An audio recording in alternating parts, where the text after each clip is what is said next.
Brayton cycle के ऊपर एक रीजनरेशन का कॉन्सेप्ट पे इस बार सवाल आया 2024 एक्सी में।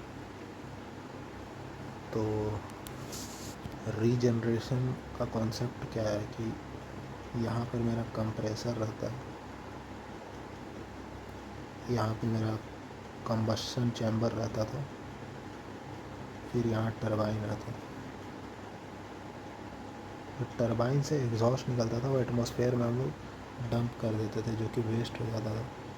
एफिशिएंसी ऑफ साइकिल को बढ़ाने के लिए हम यहाँ पे हीट एडिशन को अगर कम करना चाहें तो हमको ये जो एयर यहाँ से आ रहा है इसको प्री हीट करना पड़ेगा, जो कि हम लोग ऐसे कराते हैं, कुछ यहाँ से ऐसे एयर ले जाते हैं, ठीक है, और एक रीजनरेटर यहाँ लगा देते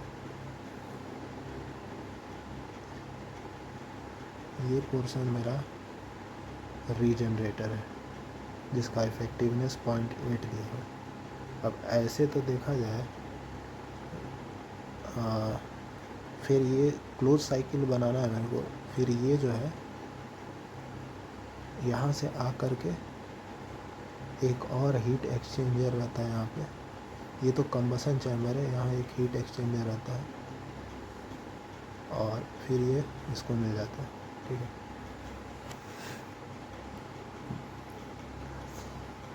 अच्छा, सेम क्लोज साइकिल है, तो जो हॉट फ्लूइड आ रहा है, मतलब जो हॉट फ्लूइड का हीट कैपेसिटी है वही कोल्ड फ्लूइड का हीट कैपेसिटी होगा।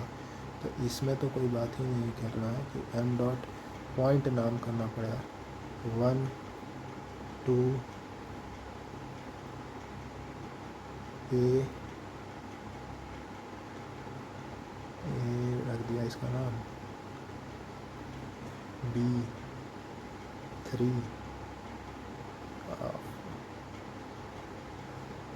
सी, कुछ भी नाम दे दिया ऐसे रैंडम यार। चलो 1 2 3 4 5 6 ऐसे कर देते हैं, 4 5 ये 6 और ये 1, ठीक है। प्रेशर ड्रॉप H3 बराबर H4 होगा, ठीक है। H4 और H5 बराबर नहीं होगा। इंथैल्पी प्रेशर मतलब चेंज इन प्रेशर ड्रॉप का मतलब कि यहाँ पे जो प्रेशर होगा वही यहाँ पे होगा, मतलब इंथैल्पी चेंज नहीं होगा यहाँ, बस इंथैल्पी चेंज होगा लेकिन प्रेशर कांस्टेंट रहेगा, ठीक है। और रीजनरेटर का अगर एनालिसिस यहाँ देखें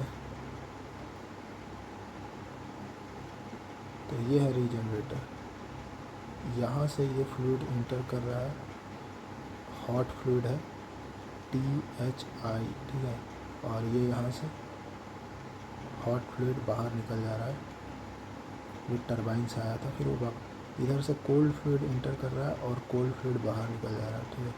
एनर्जी बैलेंस अगर थोड़ा लगाएं हम लोग तो यहाँ से हमको क्या देखने को मिलेगा, M dot C hot fluid के लिए, ठीक है, इंटू THI माइनस का THO। कोल्ड फ्लूइड के लिए लगाए तो एम डॉट सी कोल्ड तो TCO माइनस TCI। ये टर्म कैंसिल आउट। अच्छा, और रीजनरेटर का इफेक्टिवनेस क्या होता है, Q actual by Q maximum, ठीक है। एक्चुअल में कितना हीट ट्रांसफ़र हो रहा है, कोई भी उठा लो, क्योंकि कोई भी उठा सकते, क्योंकि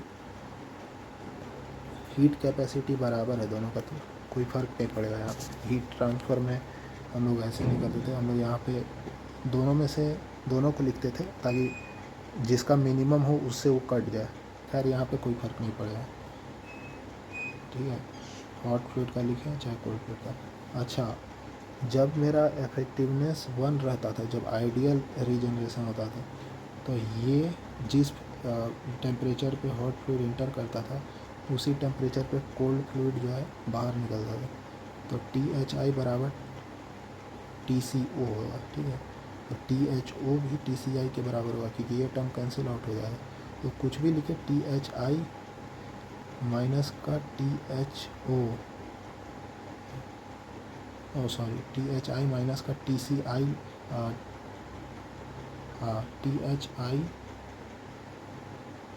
माइनस का THO, THO TCI के बराबर है, ठीक है। तो TCI THI माइनस TCI लिखें, चाहे हम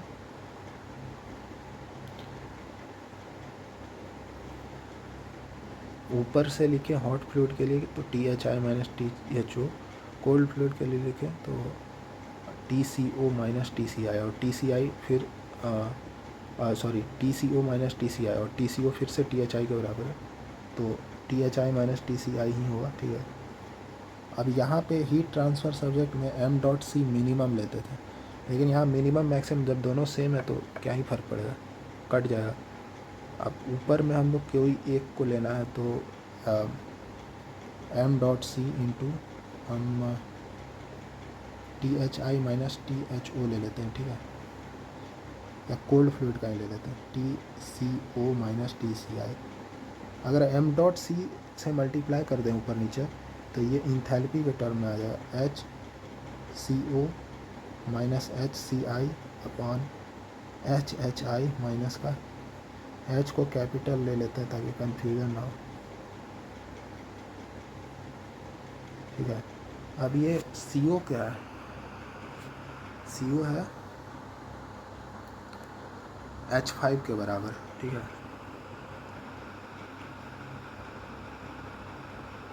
नहीं H3 के बराबर, ठीक है। ये H3 माइनस H2 का H5 माइनस H2 आ जाएगा। अब इंथैल्पी हमको सब दिया हुआ है, ये TCO से इंथैल्पी में कैसे चल गया, m.c मल्टीप्लाई करेंगे तो इंथैल्पी ही आ जाएगा, ठीक है। तो अब H3 हमको पता है, H3 क्या है मेरा कम enthalpy at inlet of turbine हमको पता है, मतलब H4 पता है, ठीक है। और H4 पता है हमको, H5 पता होगा, एग्जिट और इनलेट ऑफ कंप्रेसर पे पता, एग्जिट ऑफ कंप्रेसर पे पता है, H2 पता है। तो इसमें हमको खाली एक H3 एक अननोन बच रहा है, ठीक है। और ये हमको 0.8 दिया हुआ है, तो H3 यहाँ से निकाल लेंगे। H3 मेरा 824 किलो जूल पर kg आ जाएगा। पूछ रहा percentage change in heat addition, initially कितना हीट ऐड करना पड़ता, H4 माइनस का H2, अब कितना हीट ऐड करना पड़ेगा H4 minus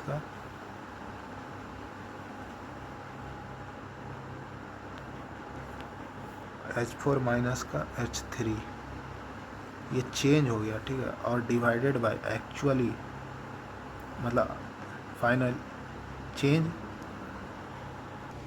divided by H4 minus का H3 इंटू का 100 पर, ठीक है।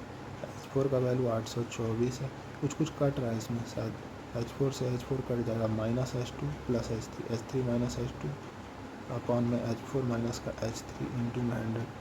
H3 हमको कितना दिया हुआ है 824 निकला हुआ है, 824 H2 600 और H4 1400 में से 824 इंटू 100। यहाँ पे H4 माइनस H3 नहीं होगा, जितना चेंज आया और जितना पहले था H4 माइनस H2 होगा, ठीक है। तो 824 में से 614, इसको कैलकुलेशन करने के बाद 28% आएगा, ठीक है। जितना पहले था, ये चेंज जितना आया और जितना पहले था, final minus initial by initial करते हैं, इंटू 100 करते हैं, यही परसेंटेज का फॉर्मूला होता है। तो ये H4 माइनस H2 इसे 28% आएगा, ठीक है।